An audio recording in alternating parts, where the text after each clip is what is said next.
Okay. Can you guys see my screen? Yes. Can you see my screen? Yes. Yes. We can. All right. Okay. So All right. quickly, I'll be taking us through. It's not on full view. Okay.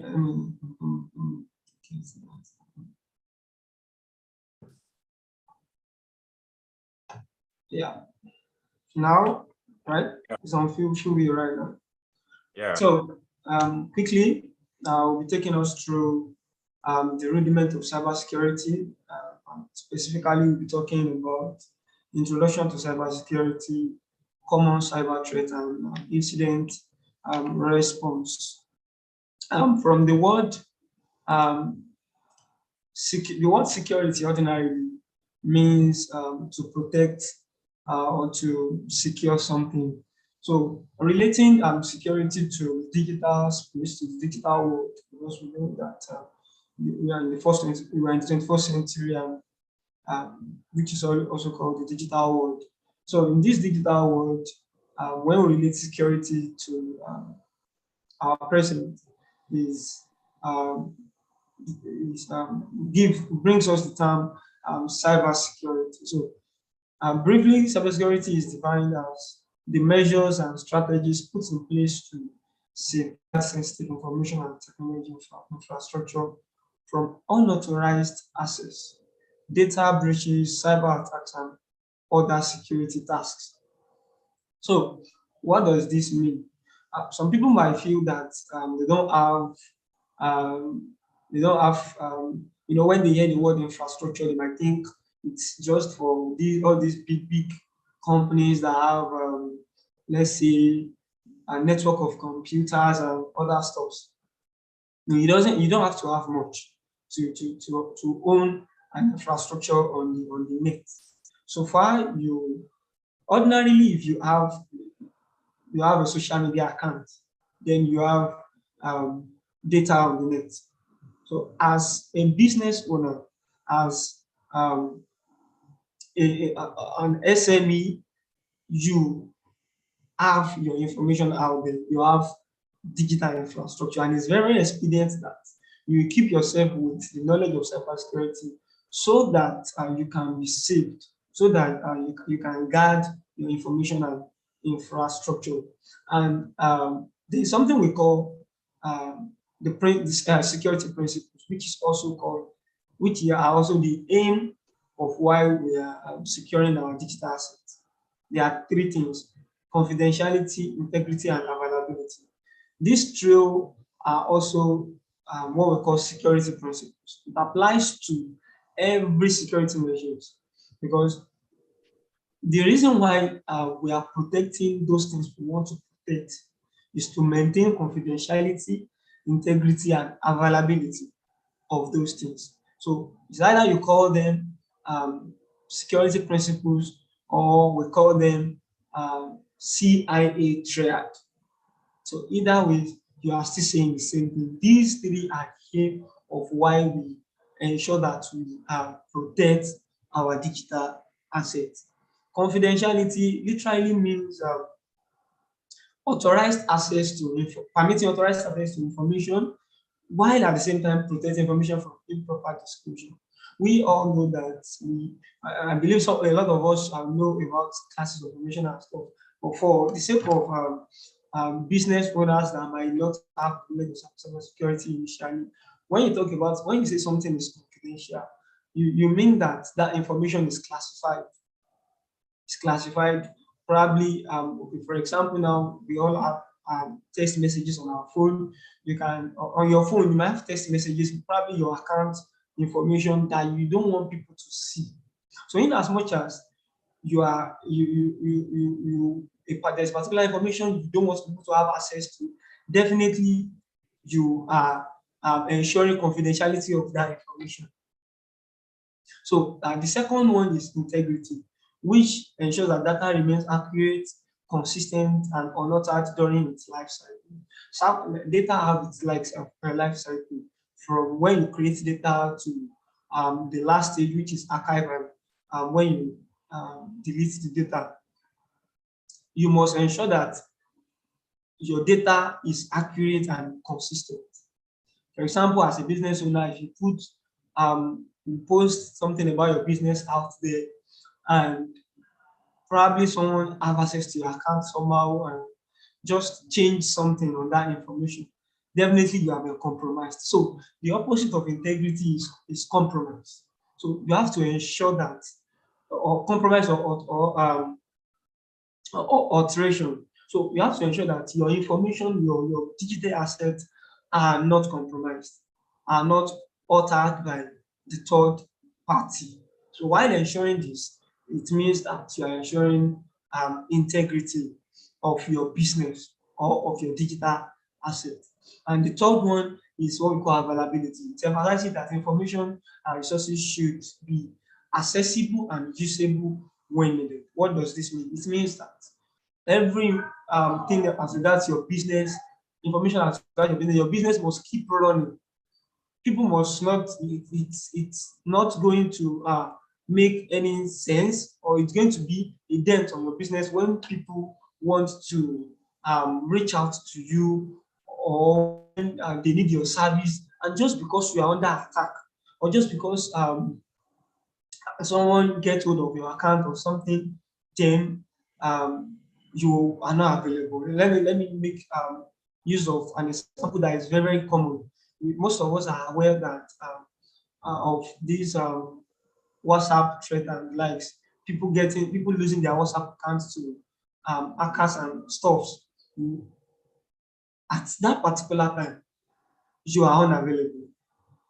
At that particular time, when your WhatsApp is it has been taken away from you, you are unavailable, and which means that one part of the security principles has been tampered with.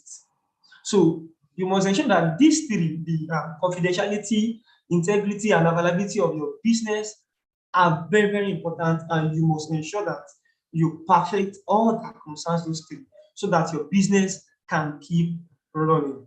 Now, let's move to the common cyber threats. Number one is malware, and malware specifically refers to virus. Most of us are familiar with the word virus, ransomware, spyware, and all those things that can deter us from running our businesses.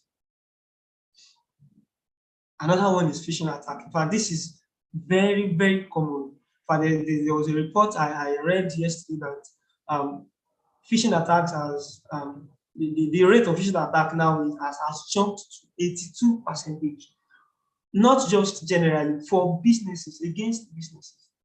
The number of phishing attacks launched against business has gotten to 82, is on the rise, and is currently at 82 percentage. So it's even the major attack that is being launched against businesses, because most SMEs, what SMEs are, small and medium enterprises. Most of them don't really have the capacity to own large digital infrastructure. So most SMEs just run their business on maybe on Facebook or WhatsApp, or to just create websites where people can order their um, stuffs and call for their services. So it is more like this attack is more directed toward those things, because phishing attack is an attack that is launched majorly through email and SMS.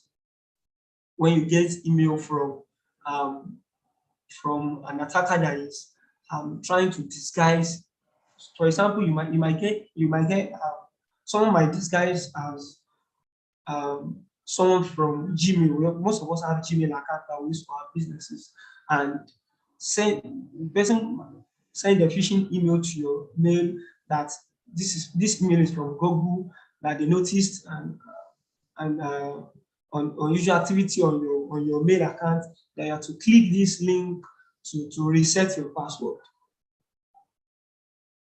Those kind of mails are called phishing mail, and that kind of attack is called phishing attack. So in the process of clicking that email, it will lead you to a site where you drop your password, your personal information, just because you felt that email was legitimate. which is not true. So we have to be careful the kind of emails we respond to, the kind of text messages we respond to. We have to checkmate the name. You checkmate the name, you checkmate the email that has been sent to you.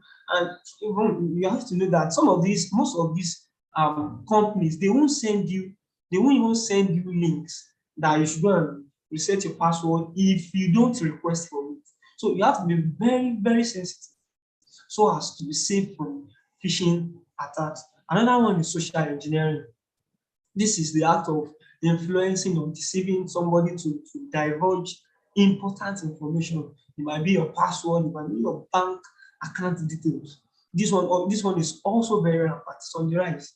You see people calling, some people might just call you that they are from your bank, they are running a promo, you receive a code, you send that code to them, and all those kind of, it is called social engineering attack. It's on the rise.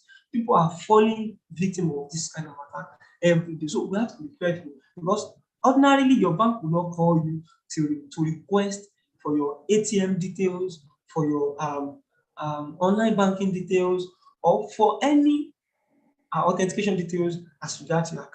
So you have to be very careful. Some people will call you that you will receive a code on on WhatsApp that you should send to them, that it's a mistake, that they mistakenly use your number to register. They are trying to scam you. So another one is insider threat. Insider threat is basically, can you guys hear me? Yes, we can hear you. Hello, can you Go on. guys hear me? We can hear you. Okay, yeah, because I noticed network interaction. So as I was speaking, insider trade is related to when some of us as SME owners we have our employees. So when some of your employees are when some of them compromise, let's say when one of them compromise, you are under threat of being attacked. So it is very expedient that you conduct security awareness training for your employees so that none of they won't fall for any of these attacks. Because, for example, if you have a business email and you create business email for all your employees, and let's say one of them, someone send a phishing mail to him or her, unknowingly due to ignorance, just he or she fall for that and reveal some information about the company. It's not just going to be only the employee because the purpose of the attack is to get hold of the company.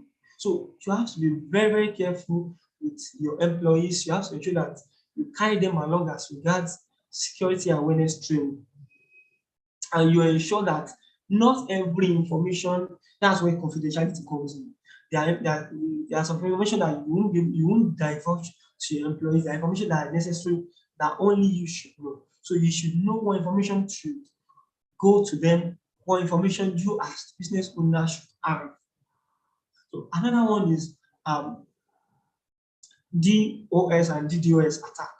This kind of attack is majorly for businesses that have much digital infrastructure. They launch traffic to you, they send traffic to you, bulk of traffic to ensure that your network shuts down so that your business stop running. That is the essence of that. And the last but not the least is zero-day exploit. That is when an attacker exploits a vulnerability that is unknown to you as a business owner. So that is zero-day exploit. So what are the impact of cyber attack on SMEs? Number one is financial loss. When you're being attacked, it is very possible that you lose money. For example, if you have a business whereby people order for your products and services online and they pay for it online, when an attacker attacks you and you lose access to that, they might divert the money and everything coming to your account somewhere else, or maybe if you lose information, if you divert information as regards your bank account or business details financial business details to attacker.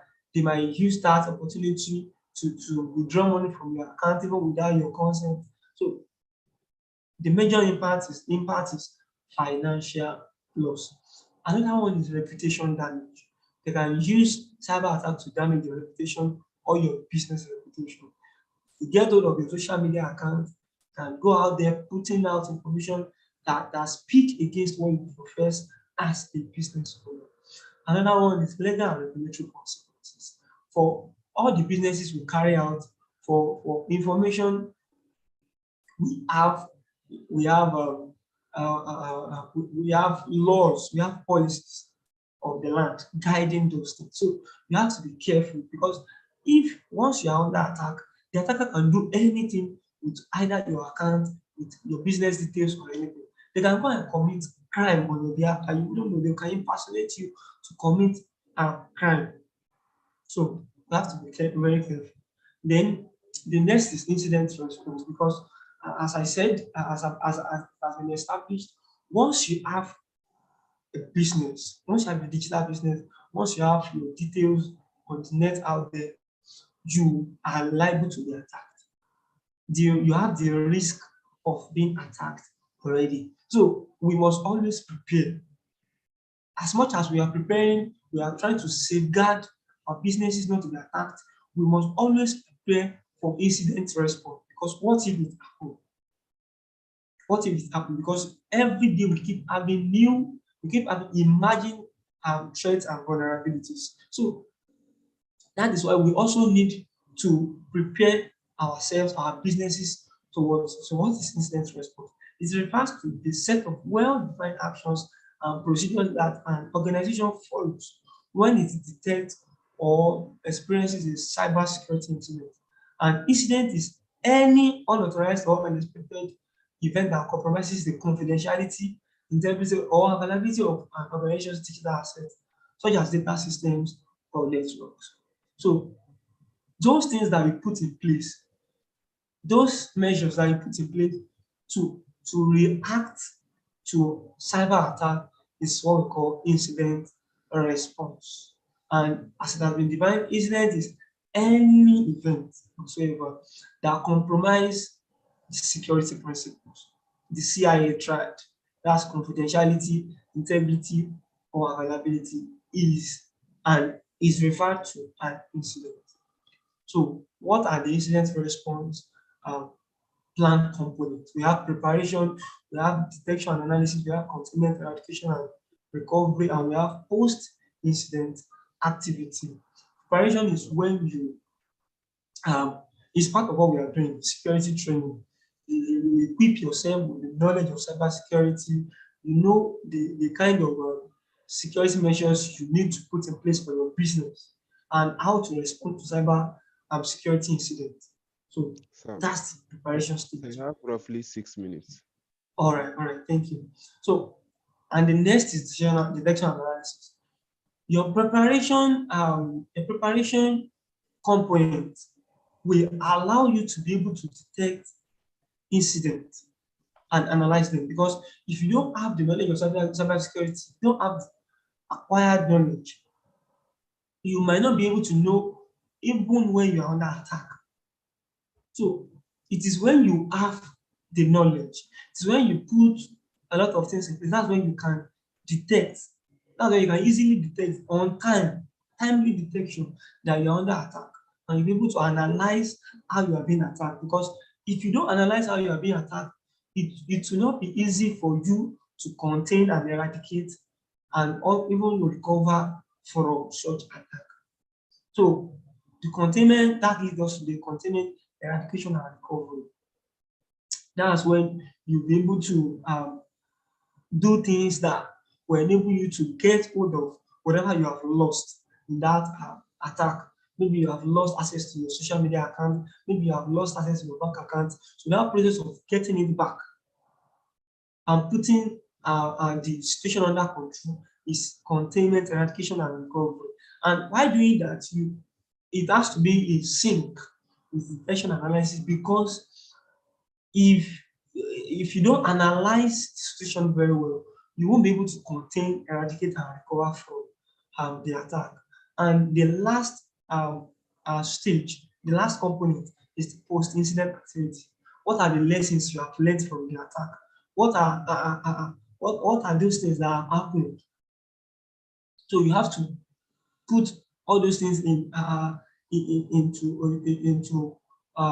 consideration, because there might still be another attack, and that will lead you to preparation again, because those things that happened, the experience you have had while you are under attack, it will help you to add more layer of security to your business, into post-incident activity, and also prepare for another incident response plan.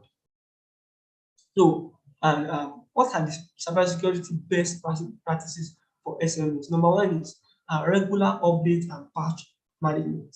If you are using software, probably you have a supermarket where you are using all these financial or inventory applications and software. You must ensure that you update regularly. You download patch regularly and update them.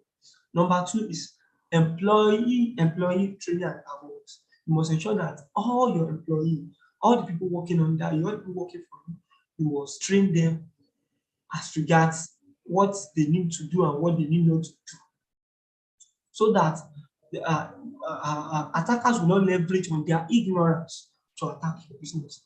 Number three is strong password policies. You must ensure to put strong password policies in place. Avoid using one password for all your accounts. Don't be careless about your password. Don't avoid the password to everybody. Use two-step authentication and all those things. Number three is data backup and recovery. Ensure that for every data and every information you have regarding your business, you always have a backup. You always have, in case of when you are being attacked, so that it will be easy for you to continue. There's something we call business continuity. You must, and it is only when you back up your account, your information, that's when it will be easy for you to continue your business even when you're under attack and recover from such attack. And the last one is vendor risk management. Your customers, your vendors, you must ensure that because while you are being attacked, they're also at the risk of being attacked.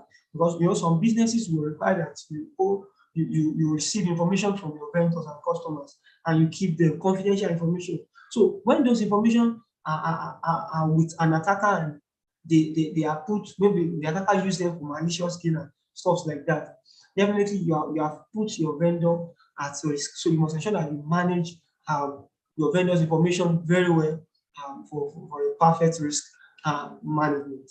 And we have come to the end of the first session, which is introduction to cybersecurity, incident response, and cybersecurity best practices.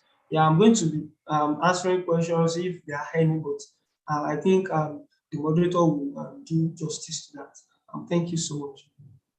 Thank you very much, Mr. Stephen. Thank you, thank you. Please use the chat area and the question and answer area for your questions. We are going to be taking questions at the end of the session. That's to allow us bit time. Okay, please, can we appreciate our speaker, Mr. Stephen Oladepo Obeyemi? Thank you. Thank you. Thank you, Mr. Stephen. That was awesome. Thank you so much. Okay, so upcoming is our next presenter. This is a computer engineering graduate, a national security engineer, a blockchain professional, and also an SDG 9 advocate. He's currently working at Dufil Primal Food PLC, Port Harcourt. Please make welcome Ozemena Tochukwu Michael.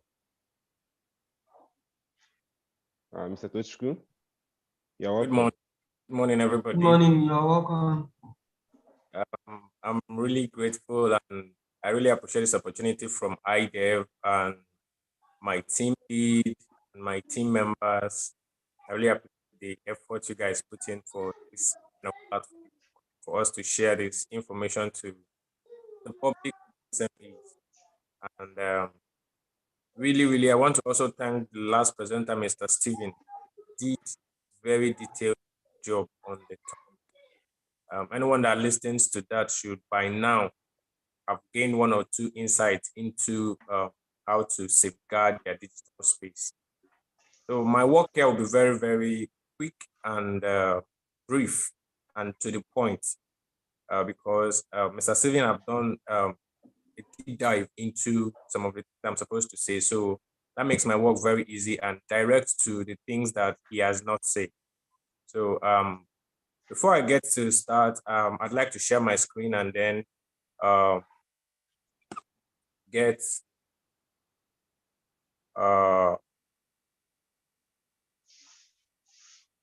get a feedback if everyone can hear me. Can everyone see my screen? Yes. Yes, we can see your screen. All right. My work here is just to talk about the cybersecurity threats. Mr. Steven have touched it a bit, and then I'm going to just go into the things probably that he has not said, to probably because I'm supposed to take the topic.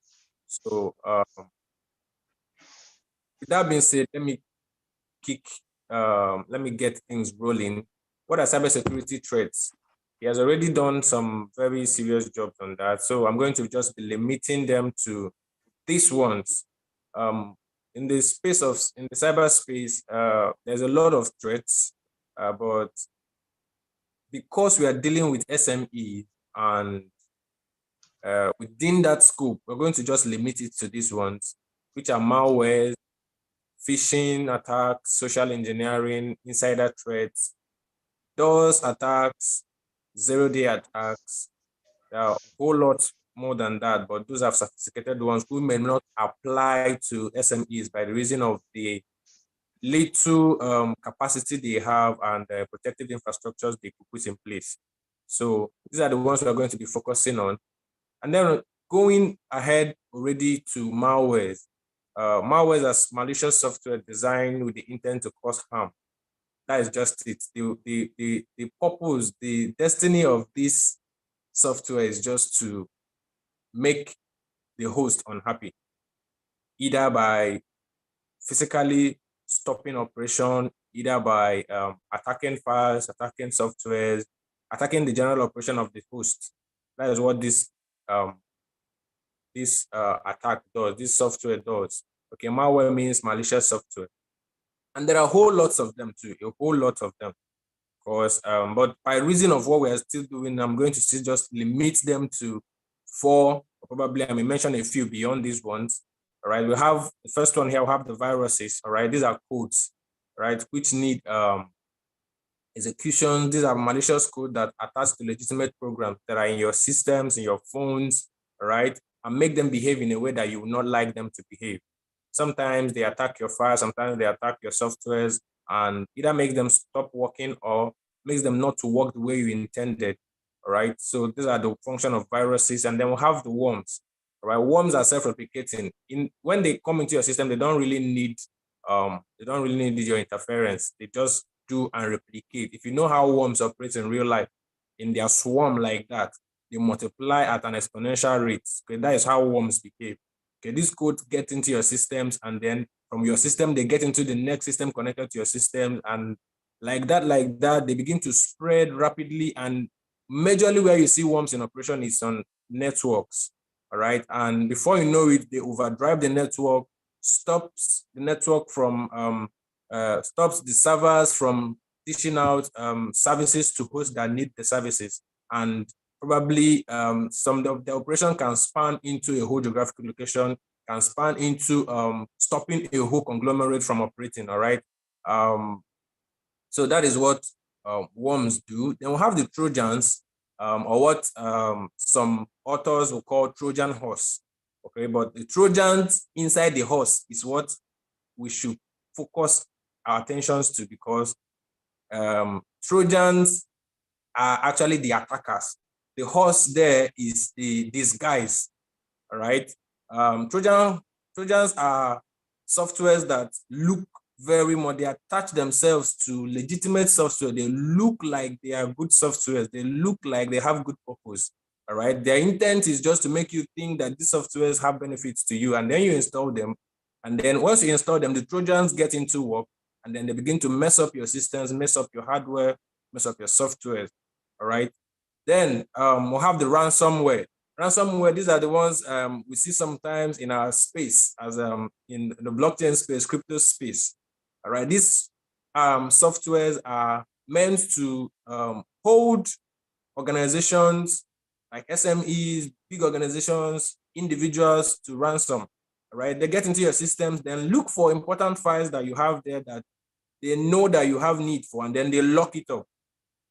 And then they'll throw you a wallet address and then ask you to make payment before they give you the decryption code for the ransomware. And sometimes, most of the times, after you've made payment, you don't get your software back, you don't get your files back. All right, so those are that. And then we'll have a few other ones like spyware. All right, those ones are meant to collect some sensitive information from your system. You don't even know they are there. When they come in, they don't make noise much. You wouldn't really know that they are there. All right. You have the hardware. Hardwares are those ones, those things, those adverts that jump on your face, even when you like them or whether you don't like them, they are there. They are called advertwares, advert software. So it's short form for hardware. So they are the ones that sometimes when you're doing something very important, something just jumps up on your face and then interrupts what you're doing. And sometimes they don't even let you to continue what you're doing. All right. So those are hardwares. And then you have a lot and lots and lots of them. Okay. But for the reason of our scope of discussion this morning, I'm going to limit them to these ones. All right. And then how do malwares spread? All right. The first speaker have touched it a bit, but I'm just going to reemphasize that malware can spread via email attachment, infected website, malicious downloads, infected external devices, storage devices by that. All right. So it's very important that we are very watchful when we are dealing, when we are carrying out some of these operations on the internet, on the cyberspace. All right. Then impact of malware attacks. Consequences can include serious data loss.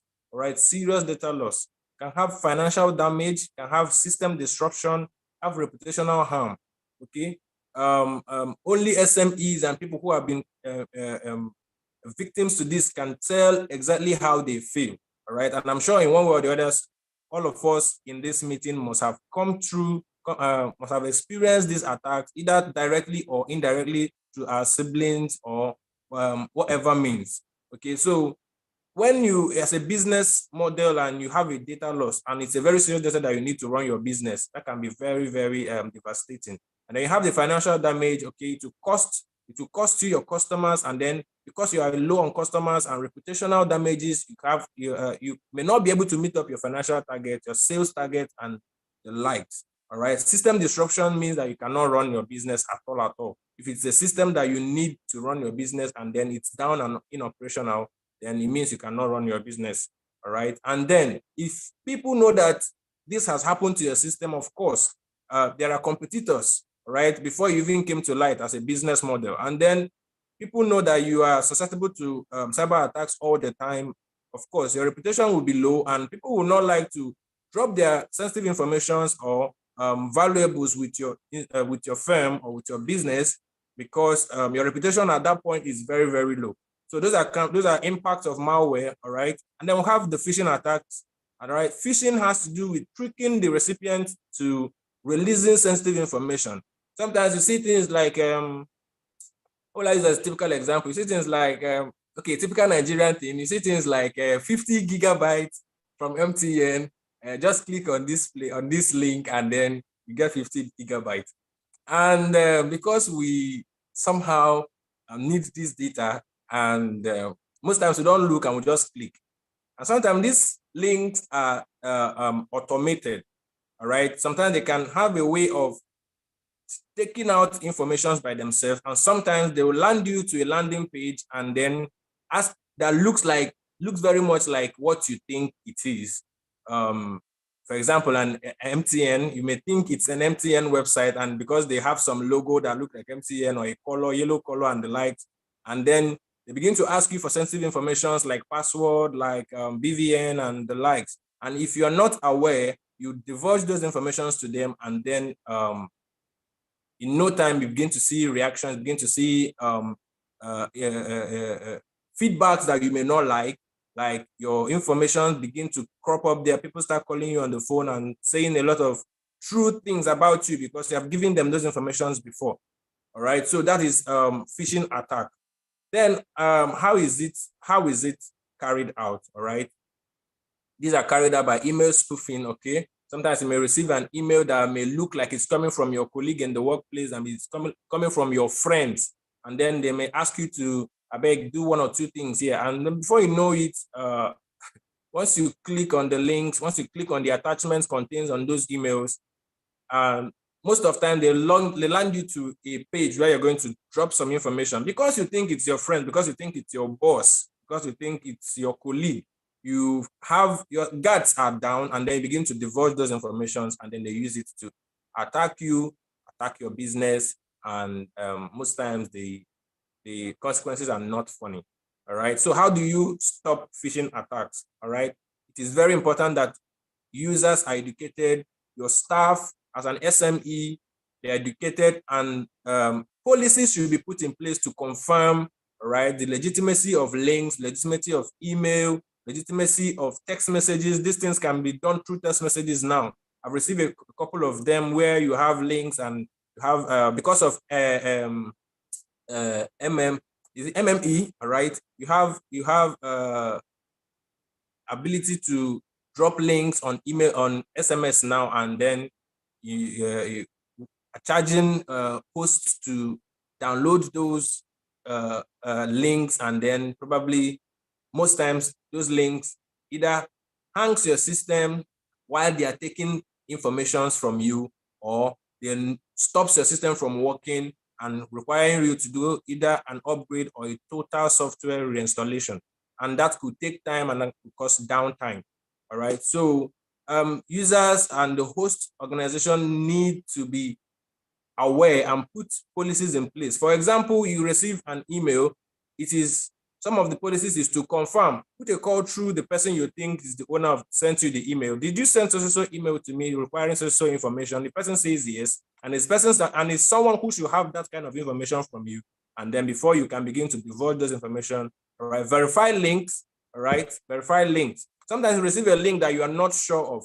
One of the easy practices that you could do is just get that link that you receive, probably a link for your website, put it up on your copy it, don't open it, just copy it, put it on your web browser, all right, put a plus sign after the link, after the last letter of the link, load it to take you to a domain place, a DNS welcome page, showing you where that link is leading to.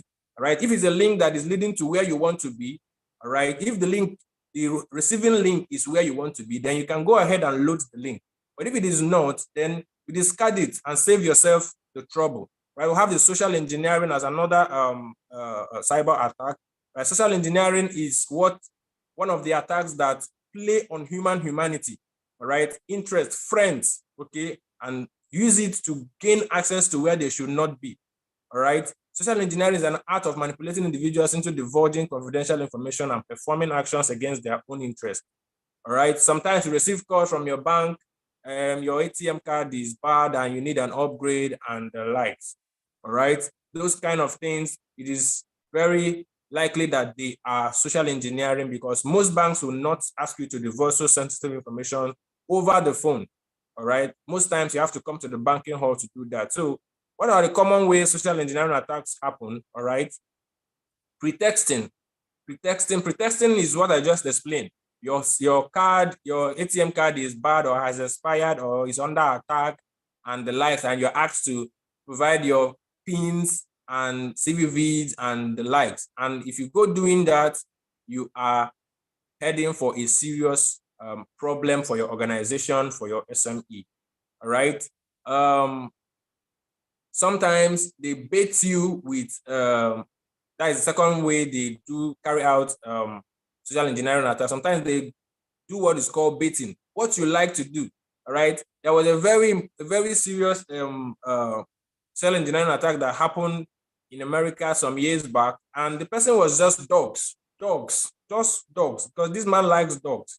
And then this lady that is dealing with the man used dogs, sent him an email of dogs, possible dogs that he may like to buy. And the man thought it's about dogs. And then before you know it, the man was dropping information because of the love for dogs. All right. So we must be on guard. And tailgating. Tailgating is letting someone gain privilege to where they shouldn't have gone to. For example, by reason of following you. For example, you are working in an organization and then your friend comes visiting.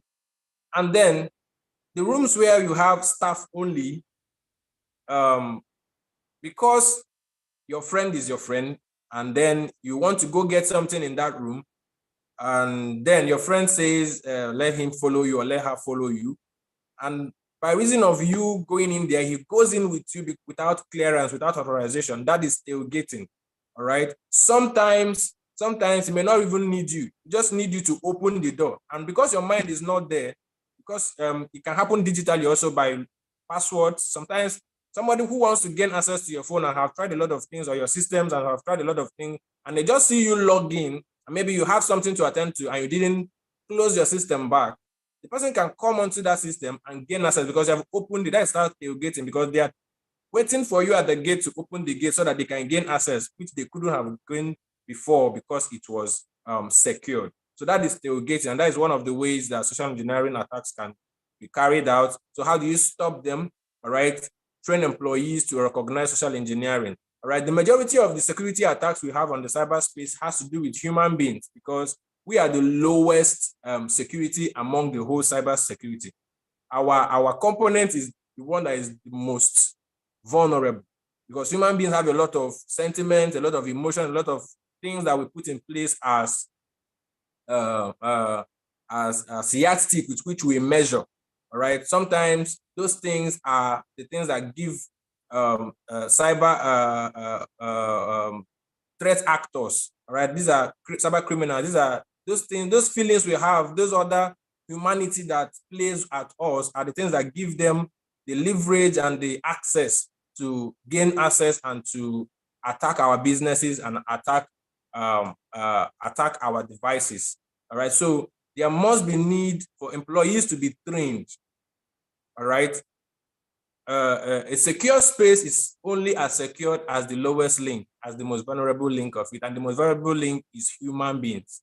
All right. If your employee is not aware of the security risk that could come out from allowing his friend to get into a staff-only environment space, he or she may be doing that with the whole sincerity of his or her heart and may not know the damage he or she may be causing to the organization if the friend is a threat actor or has an ulterior motive. All right. So it is very important, and encouraging skepticism. Don't trust anything. All right. Don't trust anything. Let them say you are too you have trust issues. Yes, because we have a lot of factors that are attacking us. So encourage skepticism. If someone you get something that looks like it, don't trust it. Assume that it is not it. All right, and then make your verifications. Put your verifications in place. When you are done and satisfied that this thing is what it looks like, then you can give access. And that is what you mean by encouraging skepticism. All right, insider threats. Now, this one could happen in two ways. All right, these are insider threats are risks posed by individuals within an organization. All right, such as employees, contractors. It involves leaking confidential information to the wrong person intentionally or unintentionally. All right, I'm trying to be fast because of the time that I have, and there's so much to say. All right, I hope you guys can hear me. Yes, we can hear you. Yes. All right, so insider threats, there are two kinds of insider threats that we can come across as an SME on your day-to-day activity. The one that called malicious insider. All right, the malicious insider is someone who has malicious intent. This may be a former employee that was sacked, the contractor that was not paid the assumed agreed amount. All right, this may be someone that had an issue with the boss, or someone, a direct colleague that had an issue. These persons have, their mind is no longer good. They have sadistic mind at this point, and they want to get back, they want to get their own pound of flesh. All right, because they know the rudiments of the organization. They know how the organization operates. They know the security policies in place. They know the roadmap of security roadmap of the organization. So it's most times it's easy for these guys to gain access into the organization if the organization's security and firewalls are not in place. All right. So that is one type of insider attack. Then you have the negligent insider attack. This guy is open-minded, sincere. He doesn't know what he's doing. All right. And most times it's about unintentionally leaving access. Okay. So this guy does not have any malicious intent, but because he or she is careless, all right, divulges access to who should not have those access.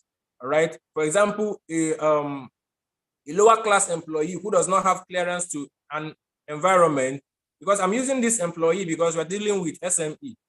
You don't have, maybe you're a level 3 employee and then a level 2 employee does not have clearance at a level 3 space. And then because either by friendship, just like I said, this guy is very sincere, open-minded. He doesn't want problem. All right. He's too like people. All right. If I'm allowed to use that.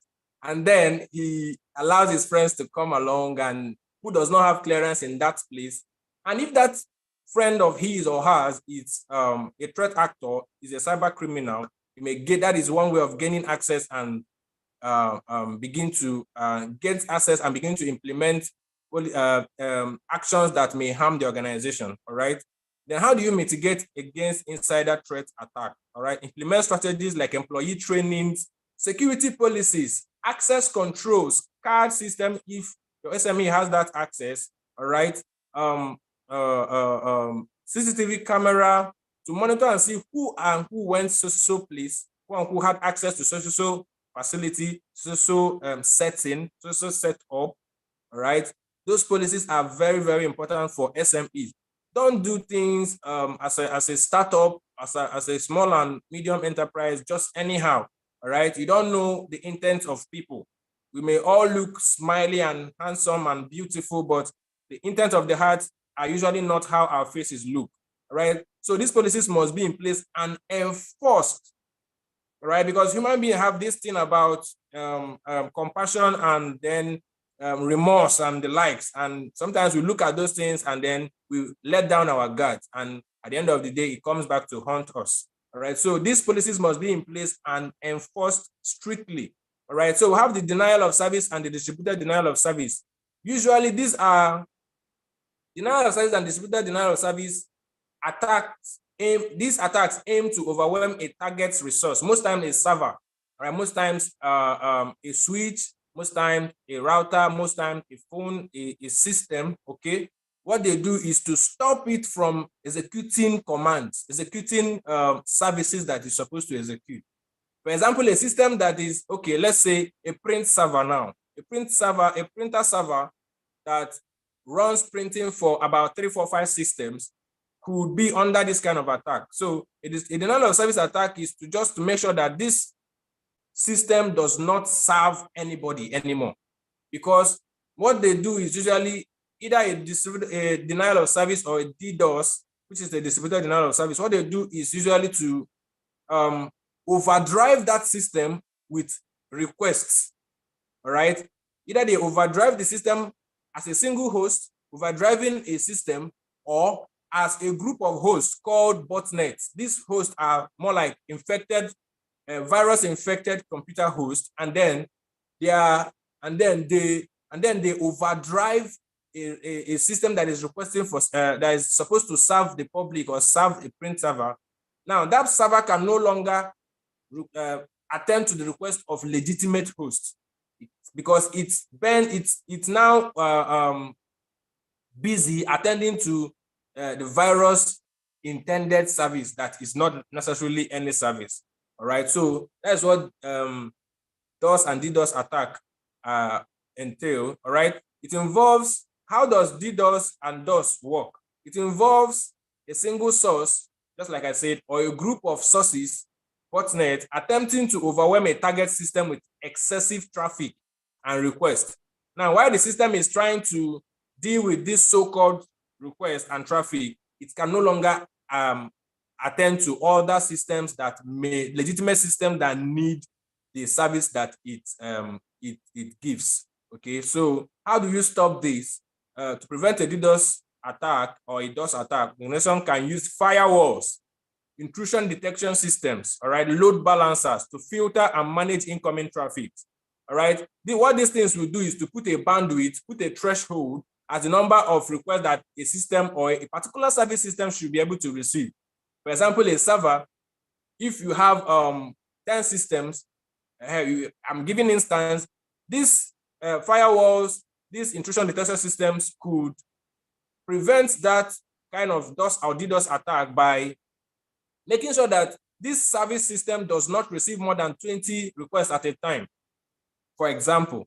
So when it receives more than 20 requests at a time, it discards the excess request and then deal with that one quickly and comes back to get another request. But if it is left open without guard, without limit, without threshold, it can be susceptible to DOS and DDoS attacks. So bandwidth management is very important. Okay. Okay. So you don't allow a particular system or a group of systems to have access to the maximum bandwidth that your network as an SME has access to. All right. No one system or group of systems should have full control of the whole bandwidth of the organization. That is one way that DDoS attacks can happen. And then the last but not the least is the zero-day attacks. Zero-day attacks take advantage of vulnerabilities that have not yet been seen. All right. And there are no updates that are there. Probably these are usually vendor-based. All right. A software comes out, because the software is still going through tests. Of course, there's always an improvement, there's always an upgrade necessary. So it's most times the developers may not see every aspect of it. That's why there's upgrade. So zero-day attack is to, what they do is take advantage of those vulnerabilities that the developers and the vendors may not have seen, and thereby create a backdoor to gain access into a host organization, a host system, and then begin to carry out whatever their evil intentions are. All right. So how do they work? Attackers look for these vulnerabilities in software and exploit it by creating a backdoor, just like I have said. All right. So how do you defend for this kind of attack? Right. Preventing a zero-day attack involves proactive measures such as regular patch management, network segmentation, intrusion detection system, user education, threat intelligence, application whitelisting, and least privilege access. All right. What does it mean to be proactive? Proactive means developers of softwares, developers of systems should always check to see if there is on the cyberspace, on the cybersecurity space, there's what we call penetration testers. Okay, I'm a network security engineer, so that is actually not my area per se, but I have a few knowledge. What they do is to check a system over and over to see if there is a vulnerability that the system has, all right, and then create a patch immediately or an update to what cover for that lapses, all right. Network segmentation, also dividing networks into smaller groups like that will not give a zero-day attacker access to penetrate to where he or she should not get to. All right. I've said something about intrusion detection. All right. These systems check incoming and outgoing traffic so that if it's coming from the wrong place, it can be stopped.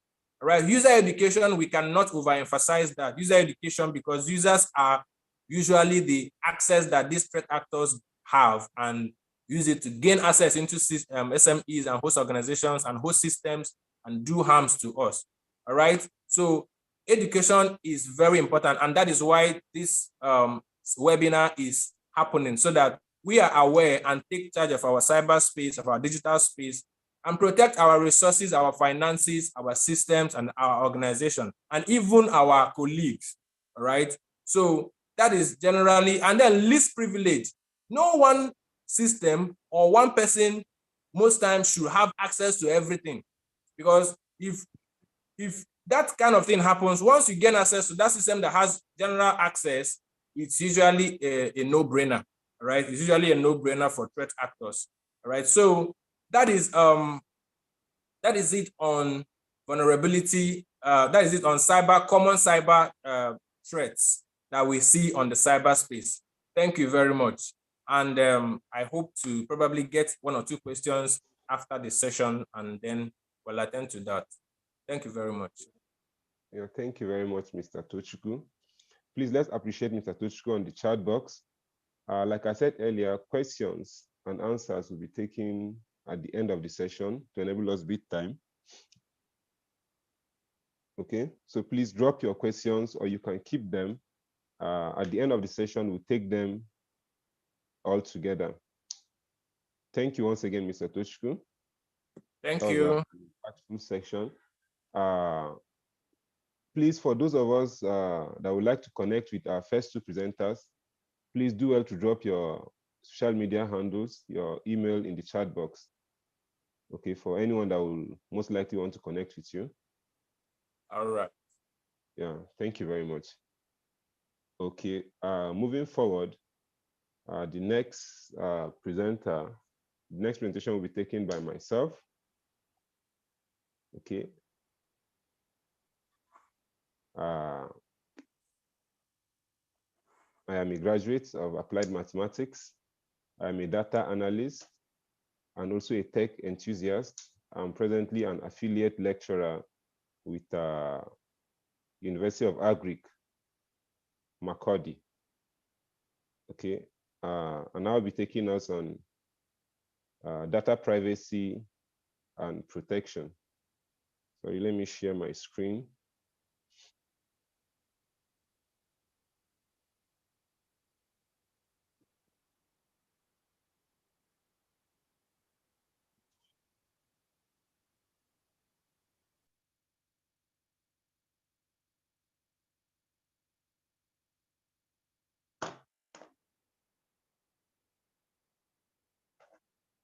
Okay, my name is Samuel Onyeka Obi. I believe everyone can see my screen. Yes, we can see it. Thank you very much. Okay, so I'll be taking us on data protection and privacy. My colleagues, the previous presenters, have done well to enlighten us on cybersecurity threats and incidents and some of the common cyber threats. Okay, here I'll be taking us on data protection and management. Okay, and we'll be focusing on this to empower SMEs. Okay, we'll be looking at data and data sources, data privacy and protection, data privacy protection best practices, and why protect your data, then data privacy and protection policy for SMEs in Nigeria. As an introduction, what is data? Okay, it's a common term, data. So what do you understand by the word data? Data in itself, it's simply a raw fact. Okay, what simply means is data does not make any sense of itself, only when it is refined or processed. Okay, these data can be in the form of text, it can be in the form of numbers written in the paper, it can be in the form of bytes or bits. Okay, common example of data for SMEs can be the names of your customers, the records of your sales, and as little as the age, the sex of your customers, etc. Okay, and the major data sources we have are basically the primary data source, secondary data source, and the tertiary data source. The primary data source are those data you get directly from the source by contact from the main data source. This can be gotten from surveys, polls, interview, or focus group. And secondary data sources is data gotten from a compilation of the primary data source. Okay, this can be gotten from financial reports, sales record, government reports, news, etc. Then the tertiary data source are those data sources that can be gotten from a compilation of the secondary sources. These are those data sources that index the secondary sources. Example of that can be abstract organizations, encyclopedias, dictionaries, textbooks, and almanacs. And Next, we look at data privacy and protection. These two terms are most times mistaken or used interwovenly without knowing the distinction. Okay, but they are actually distinct terms. Data privacy defines who have access to your data, while data protection provides the tools and policy to actually restrict access to your data. Okay, data privacy is a guideline for how data should be collected or handled based on its sensitivity and importance. Data privacy is typically applied to personal health information and personality identifiable information, while data protection principle help to protect your data and makes it available under any circumstance. It covers operational data, backup, and business continuity or disaster recovery, and involves implementing aspects of data management. Okay, here we are going to look at them all together. Okay, because for you to actually protect your data, okay, you need to maintain a data privacy and protection policy. Okay, then we are going to swiftly dive into data protection and privacy best practices. Okay, here we're going to focus on data protection and data privacy. There's a whole lot about data that we might want to exploit. For organizations to actually make good or best decision, they can actually get it right by implementing or making good use of their data. For SMEs to actually get one of the most insightful discovery or decision, they will have to implement a data-driven decision making. Okay, so one of the first data privacy and protection practice we are going to look at is data discovery. Okay, before you can protect your data, you need to know what you have and where it is located. This process is known as data discovery and is crucial for identifying sensitive information, determining the best way to secure it. Okay, you cannot know how to protect your data if you don't know the data you have. So one of the first steps to take is to actually know what data you have, where it's located, and where you can store it before you can talk of how to protect it from intrusion or how to keep it safe for use. Okay, the next we are going to look at is inventory and classification. This involves identifying the different kinds of data you have and making a list of them. Okay, to inventory your data, you take these three basic steps. Okay, you identify the data elements you have, you establish the data classification, then you do the actual classification by making a list of what you have. Next, we look at data loss prevention. Data loss prevention is a critical component of data protection designed to prevent unauthorized access, leakage, or thefts of sensitive information. As earlier mentioned by the previous presenters, what cybersecurity is all about is to secure our data from external theft or attack. Okay, and I believe they have done justice to that. So data loss prevention technology consists of various tools and processes that help organizations to maintain and control their data. Okay, and some of the common data loss preventions are, we have a data loss prevention policy, redundancy and error correction, and access control. Data loss prevention policies, here you create and implement policies which will outline the rules and procedures for handling sensitive information. Redundancy and error correction, here you create multiple copies of your file and store them in different locations to prevent data loss. And error correction,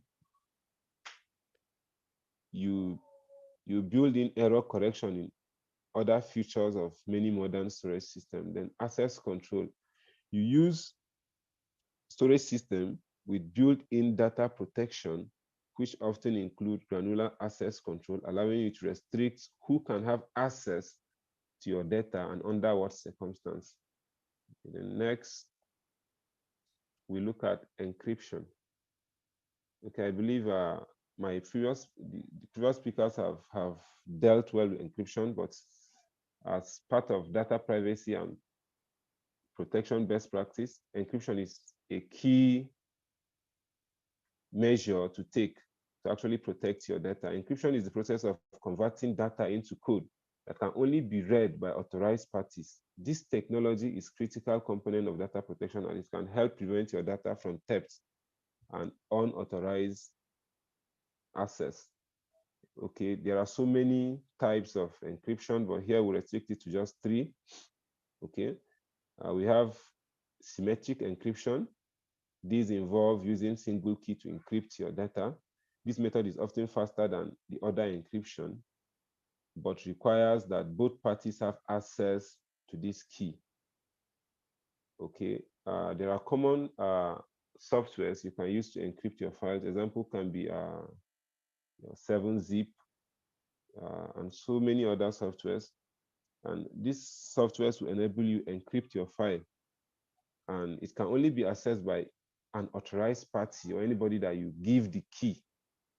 Okay, the second type of encryption is the asymmetric encryption, also known as public key encryption.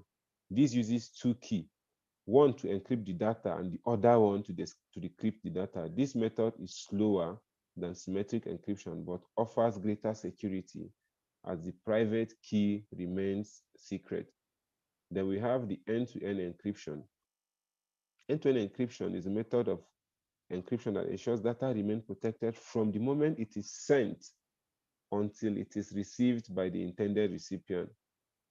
Okay, this can be, the common application of this is in our messaging app, like the WhatsApp, the emails. Okay, these apps utilize the end-to-end encryption, during which if a message is sent from the sender to a recipient, the message is encrypted end to end, that there is no intrusion or there is no intrusion of a third party.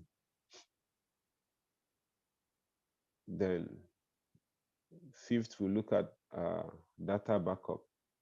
Backing up your data is a fundamental aspect of data protection. Regular backup ensures that you can quickly recover your data in the event of data loss. For SMEs, whenever you have your data on your system, backing it up will save you a lot of stress.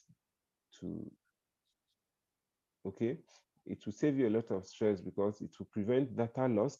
Should in case anything happens to your system, you have an auxiliary data somewhere that you can use, and you will not go ahead losing all your data. Okay, and we'll be looking at 3 basic types of backup. We have the local and offsite backup. Okay, this is backing up your data on your local system and also off your system. Okay, then we have an incremental backup or a full backup. This is a backup procedure where you back up your entire data files to a cloud network that is totally off your system. Then we have backup scheduling. Okay, this can typically be seen with some of our messaging app like WhatsApp, Gmail, our Google Photos, and the rest of them. Okay, what this entails is you schedule a time for your system to automatically back up your data. Okay, and it will do that. Okay, and that is one of the best practices that will help you secure your data intervally without you going back to do the data backup or copying it into a storage device yourself. Okay, up next we'll be looking at firewalls. Okay, the last speaker actually dealt well with firewall. Firewall is actually a barrier between your system and the outside world. Okay, in order for you to protect your data, you need to fasten or install a strong firewall application, okay, that will protect your system from external attack. Okay, and up next we look at authentication and authorization. Okay, it ensures that only authorized individuals can have access to your data. When you have your data in a storage device, okay, you can use authentication and authorization to actually safeguard your data by only allowing access to those individuals you grant access and those who you feel are authentic and can have access to this data. Okay, and the last but not the least best practice is antivirus and malwares. Okay, the last presenter dealt well with antivirus and malware. He discussed that extensively. Okay, they are crucial components of endpoint protection designed to dictate and remove malicious software from our devices. Okay, antivirus, when your system is attacked by virus, you might need an antivirus to eradicate and protect your system from virus, and anti-malwares will protect your system against malware softwares, malicious softwares that might harm your data or your system. Next, we'll look at the need. Why do we need to protect our data? Okay, why do we need to protect our data? It is a fundamental right to protect our data by law. Okay, we have data protection policies that allows users to have confidence in the data they give you. Okay, and they need to have that confidence in you that you secure and keep the data private. Okay, it is important for you to know that anybody you are getting his data has the right to know what you want to use the data for. Okay, so it is a fundamental right protected by law. Okay, secondly, it helps build trust. Okay, thirdly, data protection. When you make data protection part of your branding, it's build trust between you and your clients, you and your customers. As an SME, when data protection is part of your branding, it boosts confidentiality. Okay, your clients or your customers will be rest assured that when they divulge these data to you, they will not be divulging these data to have a public asset, that it will be well guarded and protected. Okay, and fourthly, it prevents frauds and cybercrime. Okay, data protection and privacy prevent frauds and cyber crimes, and it saves you time and money. You might not know how important your data is until you lose it and you try to recover it. Okay, so keeping your data safe and protected saves you time and money. Okay, then data privacy and protection policy for SMEs in Nigeria. Article 4.1, subsection 4 of the Nigerian Data Protection Regulation 2009 empowered the National Information Technology Development Agency, that's NIDA, to register and license Data Protection Compliance Organization, DPCO, to provide data protection compliance services to all organizations which process personal data of Nigerian citizens and residents. This mandate is now being carried by the Nigerian Data Protection Bureau, following the establishment in February 2022. Okay, it has been passed into law. Okay, and the National Data Protection Regulation Agency have empowered NIDA to register and license organizations to provide data protection compliance services to SMEs. Okay, this is if you have an SME and you're finding it difficult or you cannot protect your data, it simply implies that there are organizations that can help you with that. Okay, most of these are cybersecurity measures and cybersecurity protection, data protection, and privacy policies might be strange to some local SMEs or some SMEs at startup or some SMEs who tech is not their field. They need these organizations, which are the data protection compliance services, to come into play and provide data compliance and data protection services to them.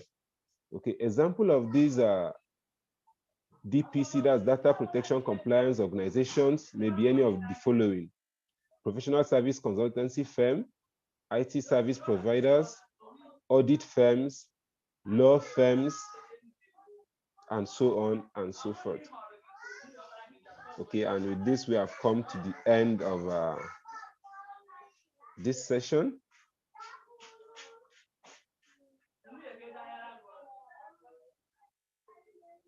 That's a powerful presentation. Well done, sir. Thank you.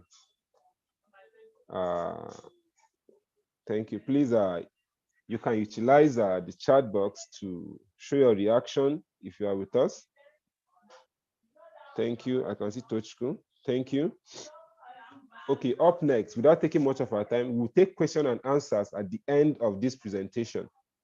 Okay, I'll be dropping my social media handles also at the chat box, in case you might want to connect with me on a personal note.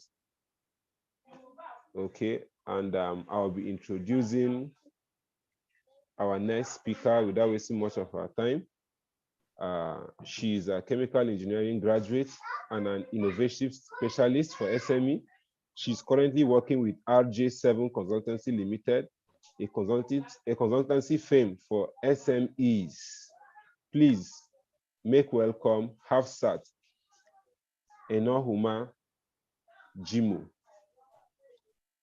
Thank you very much, sir. You're welcome. For this opportunity presented to us. Thank you. I'll be sharing my screen. I'll be talking on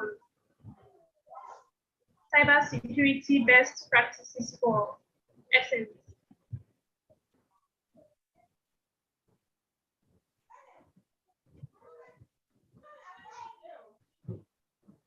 So under cybersecurity best practices for SMEs, you have regular updates and patch management, employee training and awareness, strong password policy, data backup and recovery, vendor risk management. Cybersecurity best practices for SMEs. Sorry, Mark, could you make the Cybersecurity practices. to be full screen? Yes. Your slide Cybersecurity. is not full screen. Yes. Sorry.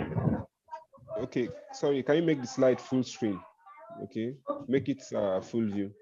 Thank you. Yeah, thank you. Cybersecurity best practices for SMEs. Under cybersecurity best practices for SMEs, we have regular updates and patch management, employee training and awareness, strong password policy, data backup and recovery, vendor risk management. These are some of the practices you utilize as an SME to protect your system from cyber attacks. Cybersecurity practices are measures carried out by individuals and organizations to protect internet-connected systems such as hardware, software, and data from unauthorized access and malicious attacks. These are commonly referred to as cybersecurity threats. You see, these threats are ever evolving and organizations are more at risk of cyber attacks as they interact in the cyberspace, as they go digital. And as a small or medium enterprise, it's very crucial and necessary to take measures to protect your organization from cyber threats. You can do this by carrying out regular updates and patch management. What is patch management?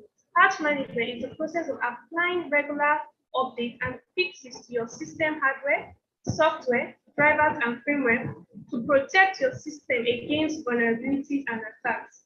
You see, these updates don't just contain new features. Your software supplier are constantly working to provide new measures to protect your software from cyber threats and to fix bugs. See? These vulnerabilities, addressing these vulnerabilities will help to prevent loss and damage of files. Applying regular updates will also help to boost your system performance, thereby enhancing productivity in your organization and to avoid loss and damage of files. Patch management process includes conduct conducting inventory and gathering information. This conducting inventory implies that you make a list of internet connected services in your organization. You make a list, okay, what are the applications you make use of in your organization? What network systems are you connected to? This can also help you to even do away with applications that you don't need. You know, these days everywhere it's very vulnerable, so you need to be very careful. Identify vulnerabilities. Which system or which network requires updates? Which one requires fixes? Which one is more vulnerable or less vulnerable than the other, so that you know what to address and what not to address. Automate patching. You see, these days as an organization, you have a lot of work to do, and patching takes time. So what you do is that you make use of a patching software to assist you to do this, to scan, identify vulnerabilities, test and deploy vulnerable patches, and also track whatever processes you have managed to do in your organization. Generating reports will help you to, when you generate reports, you know which patch you were able to carry out and which patch process you were not able to carry out. Because sometimes updating a system requires you shut that system down, and this can interfere with your business process for the day. So what you do is that you make a report, okay, I was not able to carry out this particular patch of this particular software. You keep it aside so that when you are not making use of that software in your organization, you go back immediately using this report to notify which system you were unable to patch. Then you go back later and ensure that you make patches to this system. These updates are very important for your organization. So it's not something you should overlook. When you see regular updates, don't just think your supplier is trying to, get you to look at one of their new features. It's very important. It will help to protect your system. So let's look at employee training and awareness. This is one of the major means through your employees. This is one of the major means through which cyber threats happen these days, cyber attacks happen. Training your employees will help to address security breaches caused by human error.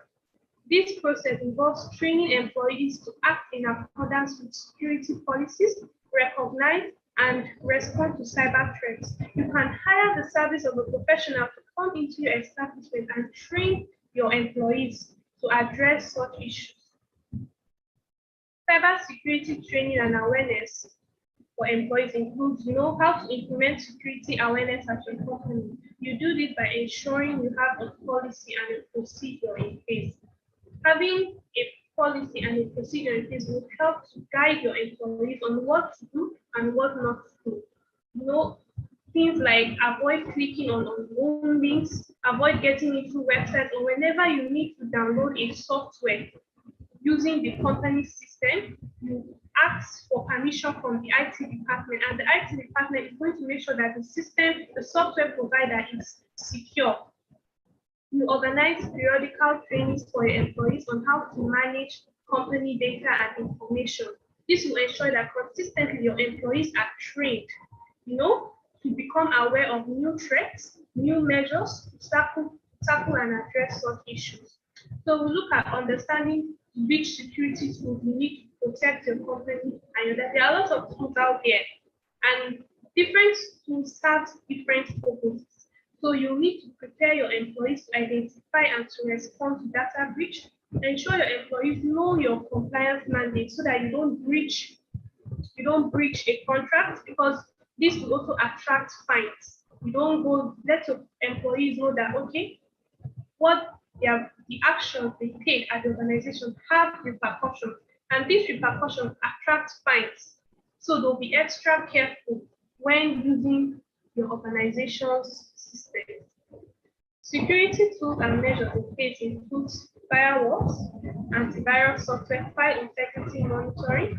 File integrity monitoring will help the employee to know if there maybe a data in the system has been changed. This file integrity monitoring system is going to notify the system, the user, that file has been changed. So you should check and make sure everything is okay, so you know where the attack is coming from.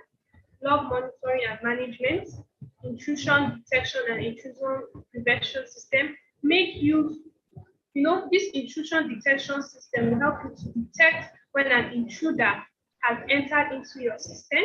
It will also help to prevent, your systems from attacks. Vulnerability scanning. You do this vulnerability scanning by making use of a patch management software. This will scan your softwares, your hardware, what you are making use of, the networks you are making use of at your establishment. It will scan them and make sure to note which one is vulnerable. Penetration testing. Penetration testing includes, penetration testing involves hiring the service of an expert. The experts will come into your establishment and attempt to hack your organization system. Just to find out, okay, are you vulnerable or are you not vulnerable? If you are vulnerable, the expert will detect and help you to address such issue. We also have, let's move over to strong password policy. Maintaining a strong password policy is very essential in your organization. A strong password policy is a set of rules created to assist a user in generating secure passwords and managing them properly in order to improve system security. What are the characteristics of a strong password? A strong password must be at least 8 characters long. It should not contain any personal information. It must be very unique in form. It should not contain any words spelled completely. It should include different characters, including lowercase letters, uppercase. Have a mixture of these characters just to make your password look very distinct and very unique in form. Include numbers, include characters, include, things like percentage symbols, hashtags. Just do a mixture of all those. This is part of applying a strong password policy organization. This should be part of the policy. Ensure it's a strong password by following these guidelines. Next, utilizing password management software. A password management software is a software that assists you in storing your password for different system packages in a secured location. You should avoid writing down your password so that you don't go to a location and you open up your book or something like that, and then you want to check, okay, which password is for this. And before you know it, people will begin to look, and then you are at risk because of what if your file gets lost? How would you cope? All your passwords gone, and these passwords are very manipulative, so you don't know. You said you can't easily remember it. So utilizing the password management software is very important. It will help you to store your password. It can also help you to create strong passwords. That's one of the characteristics of a good password management software. So when you are going to look for a good password management software, as a small or medium enterprise, you want to look for something like very cost effective, something that you can afford. So, but also make sure it can help you to create strong passwords. Check their policy by their policy guidelines. Password management software, they perform based on a policy. The policy is zero knowledge based policy. This policy is just to help you to know that, okay, the management software does not know the password. Your password management software supplier does not know the password. You are the only one that knows the password because it is, as you type in your password, it is encrypted.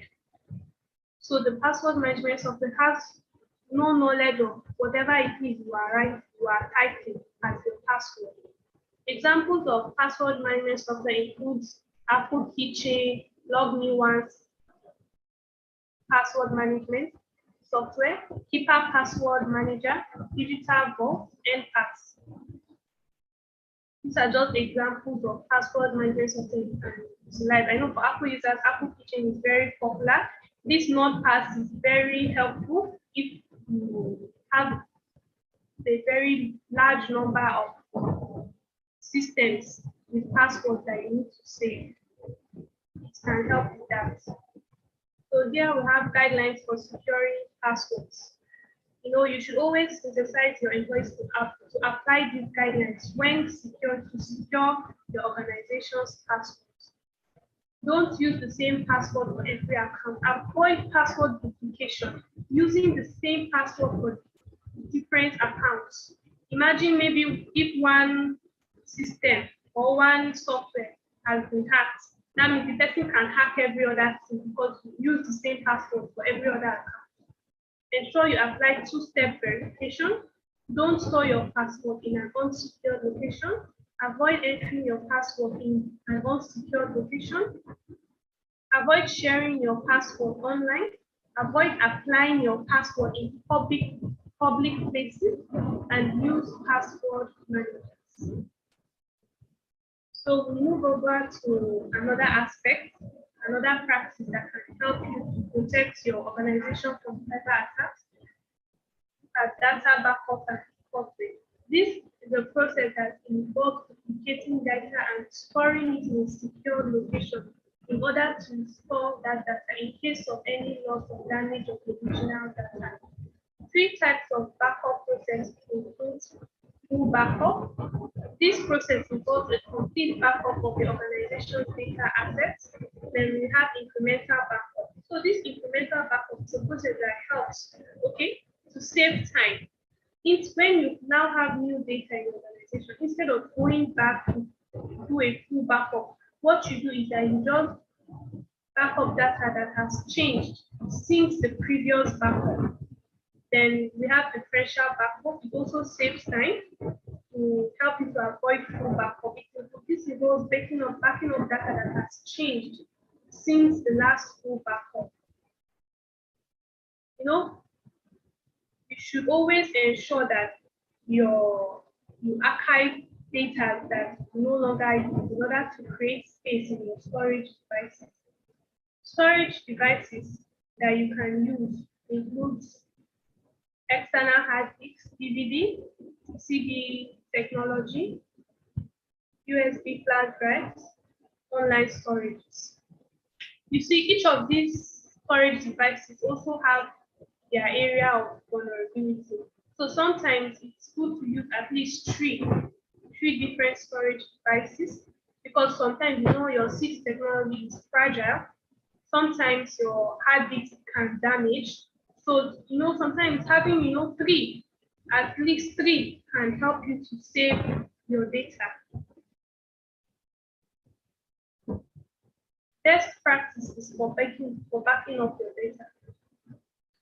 Develop backup strategies and restore strategies and test these strategies. It's useless when you feel that maybe you backed up your data, then you now go back and maybe you experience a loss. You now go back and now check and see that the data you thought you backed up, you are unable to retrieve it. So what you do is that you develop backup and restore strategies. Test these strategies. When you back up your data, go back to see if you can restore your data. So when something like that happens, you are certain that the data I stored in this location, I am actually able to retrieve such a data. Manage disk space and archive previous backup files. Always, sort your files off in your backup space. Do not store data on the same computer or space containing original file. Avoid storing your data on the same computer or space containing your original file, so that maybe when that computer is damaged, you will not be scared, or you will not be at a complete loss. Retain copies. Have at least 3 copies in 3 different locations. Perform trial restorations. I think we've looked at this. Secure your devices and media. Make sure that the location which you stored your data is secure. Monitor the backup and restore process. Make sure that the files you backed up are duly backed up, and the process of restoration is very effective. Last but not the least, we have vendor risk management. This management process is a framework charged with identifying and reducing the risks associated with third-party vendors, its suppliers, and cloud solutions. You know, what this management process does is that it helps you to address the attack that you can get from associating with another person other than a person in your establishment. Who is your third-party vendors? Your third-party vendors, they are your suppliers, they are your providers, your software IT providers. And you know, statistics show that about 35% of security breaches and attacks are associated with third-party vendors. You see, this is high. The rate is very high. So you need to be extra careful. You are secured, but you don't know if the other party is secured. So what you do is that you establish a cybersecurity policy and ensure you employ such policy to perform cybersecurity assessment when associating with third-party vendors that can help to control security breaches. You know, draft a contract. Ensure that your third-party vendor is acknowledge this contract and sign that contract so that if there is a security breach, you will know who to hold responsible, and this would not affect the integrity of the organization. Your third-party vendor will be extra careful. Just like maybe if your third-party vendor is a data analyst, you will ensure that, okay, when handling your company data, I will have to follow this particular security policy so that I will ensure that there is no breach in my system that can affect the data given to me by this particular company. Ensure that your third-party suppliers have procedures in place, they have security policies in place, and when you are also downloading a system software or system packages, check to see if that system software or security packages has a security policy that can protect you and also protect them from also the people they associate with. They can be protected, but they can also associate with other people that are not protected, and this is very risky. You know, through that, your IoT systems, your network systems, you know, you can get attacked. It's very vital and it's something that you cannot overlook. You know, in the long run, and you always have to monitor all of this. You know, because you can monitor today. Okay, what about tomorrow? So you know, every month, you know, schedule a date that your IT department is going to monitor processes to protect your organization from cyber attacks. Have a plan, draft out a plan in your organization, work with your innovation strategists, you know, to draft out a plan that will help your organization and protect your organization from security breaches. And you might say that, okay, you're a small or medium enterprise, you might not need to take such extra measures, you know, to protect. But as you grow, you associate with more people, and I believe that you are looking towards growth.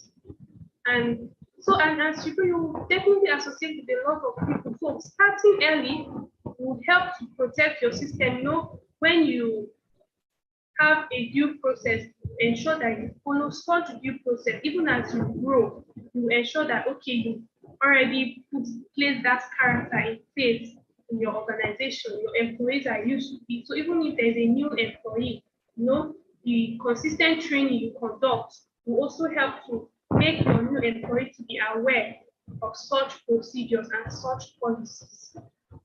The process involved in risk management includes identifying the risks, assess the risks, control and treat the risks. You know, all these major identify, okay, what am I at risk to associating with this vendor, with this third-party vendor?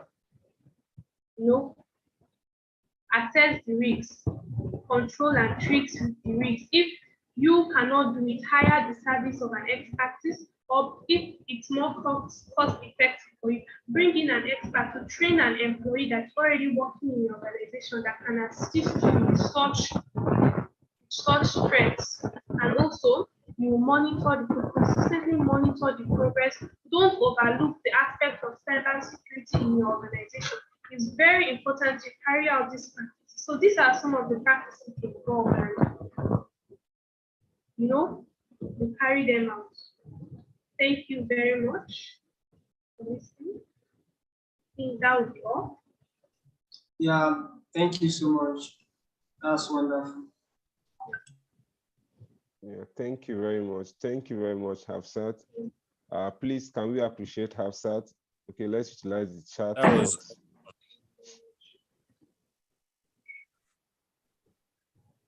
Okay, it's now time for Q&A, questions and answer. Okay, as I earlier promised, we'll be taking all your questions at the end of the session, and this is our last presenter. Okay, so if you have questions, feel free to drop them for any of the presenters, and we'll pick that from there. Thank you. Questions, please. Someone wants to speak. Okay, okay.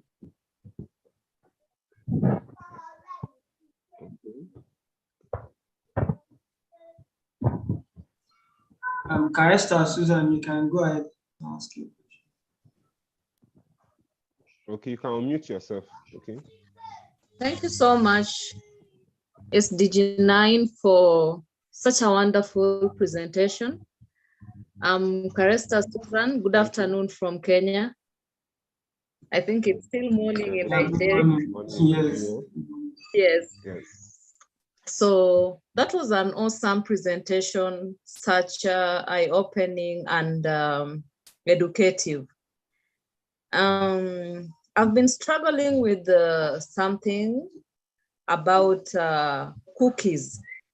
So now that you guys are talking about cybersecurity, and cookies is a component under cybersecurity, I would kindly request you, SDG 9, to kindly tell us something about cookies and accessing documents with cookies, the pros and cons of accepting cookies, and how sometimes we can navigate or escape them and still access online documents with cookies.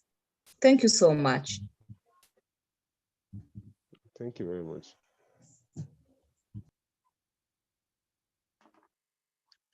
Thank you very much, Karista Susan from Kenya. Okay, I'll call on Stephen. Mr. Stephen.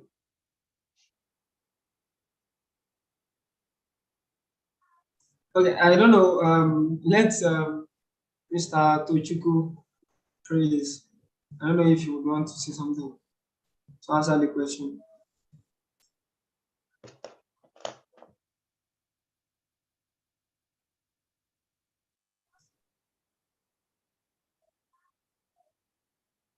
Mr. Tochukwu.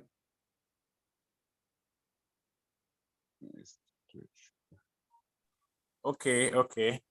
I'm here. I had the Okay, question. I don't know if you get our questions. I had the question about cookies. Yes, cookies. All right. Yeah, cookies on its own is not necessarily something we should be afraid of. All right, but one thing with every good thing is, okay, basically because human beings are beings of imperfection, most times these imperfections show in our products, in our creations, all right? And cookies are meant to make your browsing faster. They are meant to ensure that sites you visit often loads faster, all right? They are meant to give you enhanced user experience for sites you visit many times, all right? But threat actors have most times used it as a leverage, as vulnerability. So if a particular cookies is asking for some permissions that are on your personal space, I don't know if you can hear me. If a particular Yes. cookies is, can you hear me? Yes, we can hear you loud and clear. Yes, we Okay, so can hear you, Lada. so if it's asking for informations that are on your personal space and you feel that information is too confidential to divulge on that kind of environment, please hold it back. All right. Most times, then secondly, another thing it could do, another adverse effect of cookies is it can take up a lot of space for your browser. All right. And then it's your browser storage space. All right, there is a particular cookie space on your browser that your system allows your browser to take up in order to store web content like cookies. So if that space is filled up, if it is too much, what will happen is that your browser will begin to take a lot of times to load up, especially to start up when you load it in the first time. All right, so that is another adverse effect. Then, as a way of securing your browsing environment and your digital space when you're on the net, one of the things you could do is that look at the cookie settings. What is the cookie asking? Because most times it gives you options of accepting the cookies or rejecting it.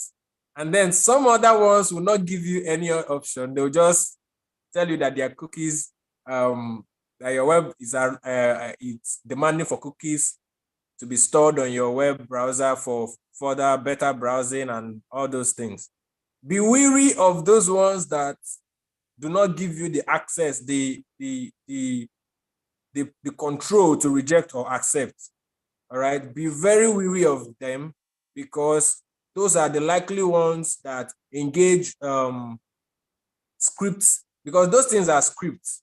Okay, they are interactive web measures. So if the script is not letting you to reject or accept, then please read. It must definitely give you a platform to read what the cookies is going to do with the information it's storing, what kind of information it is storing on your browser. There's a section of your browser that you can go and check what actually is happening on your cookie side of your browser. If you're using a Chrome browser, a Brave browser, and some of these sophisticated browsers, they have a way of protecting your own area. All right, so let me not take too much time, but the major thing is make sure you are monitor where you browse, watch whether the cookie allows you to reject or accept. If it's something you don't, if it's a site you don't visit often and it has no significance to you, just a one-time thing, just reject it. If you have accepted a lot of cookies and your browser is slowing down, please go to your cookie section of your browser and clear them up. All right, and then always check and see what the cookies is going to be doing, what kind of cookies that is in your system. If it's not something you like to keep in your system, maybe you're suspecting it, please clear them up. And I think with that, you should be safe. All right. All right. And then, Okay. all right. No, they can finish up. Okay, I wanted to say about certain kind of browsers. All right. Don't use any kind of browser out there. All right. Most of the most popular browser these days are Chrome and the likes of Chrome, like Brave browser and all that. This browser protects user interest. All right. They protect the kind of information that these Web 2 platform and Web 3 platforms could access. Okay, so ensure you're using a good browser that has security measures. All right. The Miss Hatsford said something about the browsers. I've forgotten the right language she used, but what she was trying to say is that these browsers are meant to secure your passwords. Okay, so that is just one of the features that these sophisticated browsers have. So they have a way of protecting user interest, and then I believe we should leverage on those kind of browser instead of using any kind of browser that we see on the net, because we don't know who to fear. And then I think that's that. Let me not take too much time, right? All right. Thank you so much.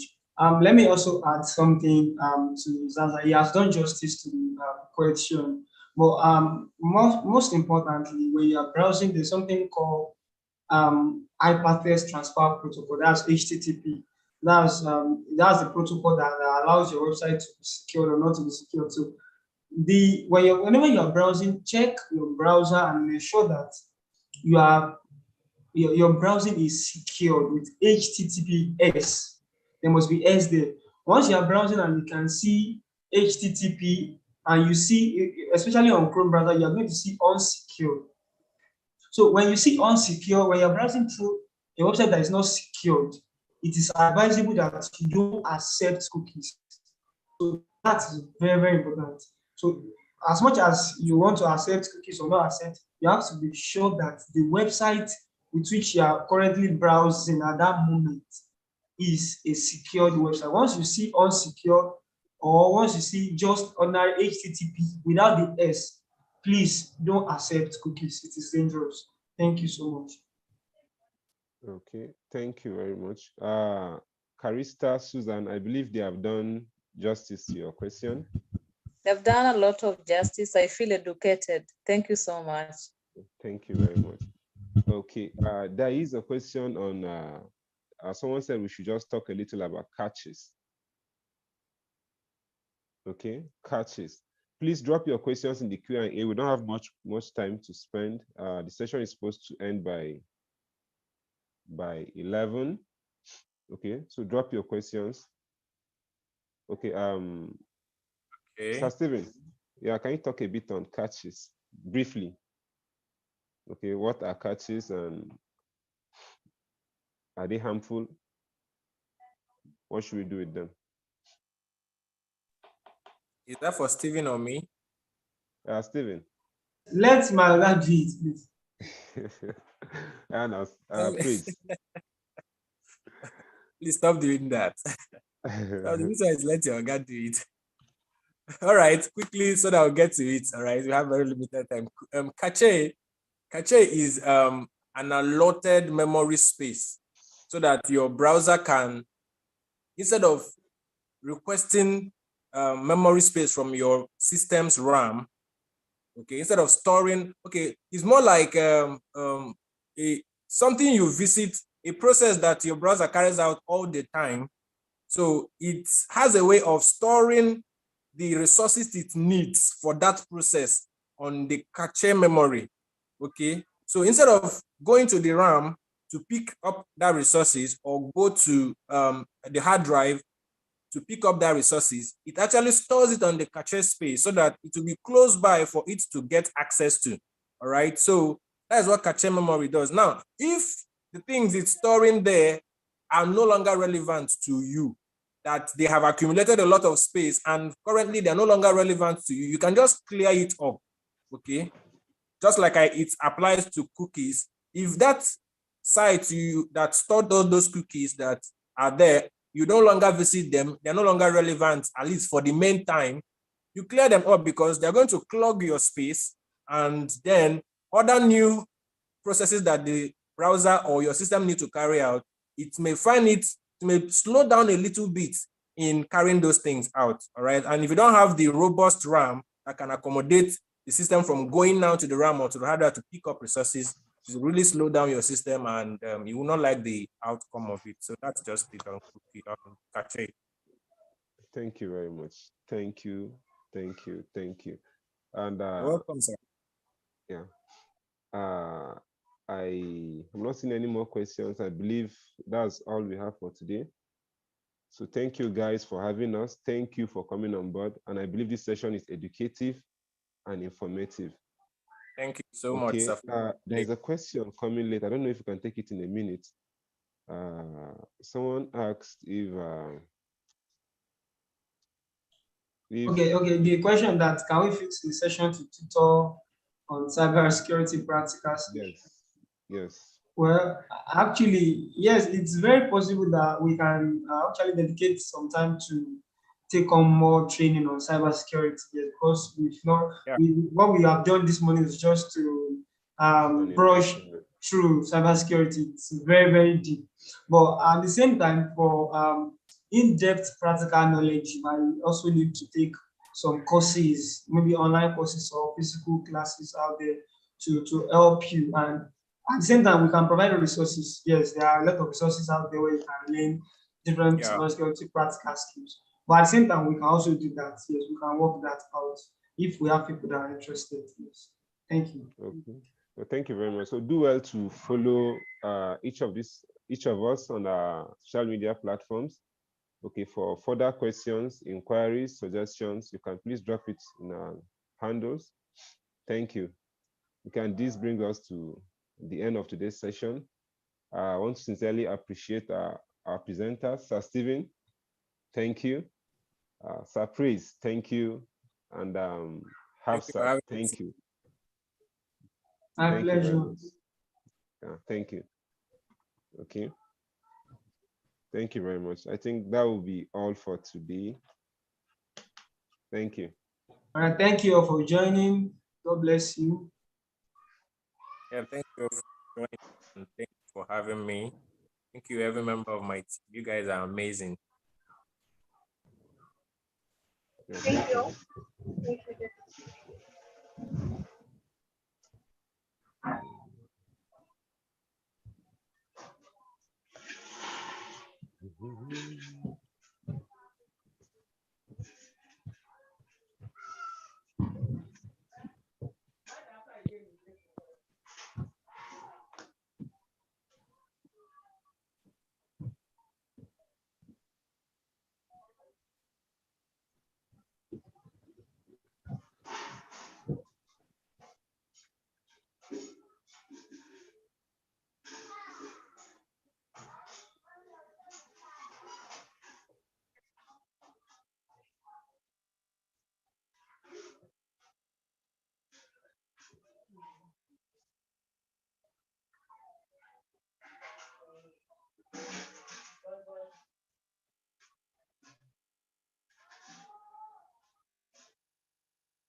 Yes.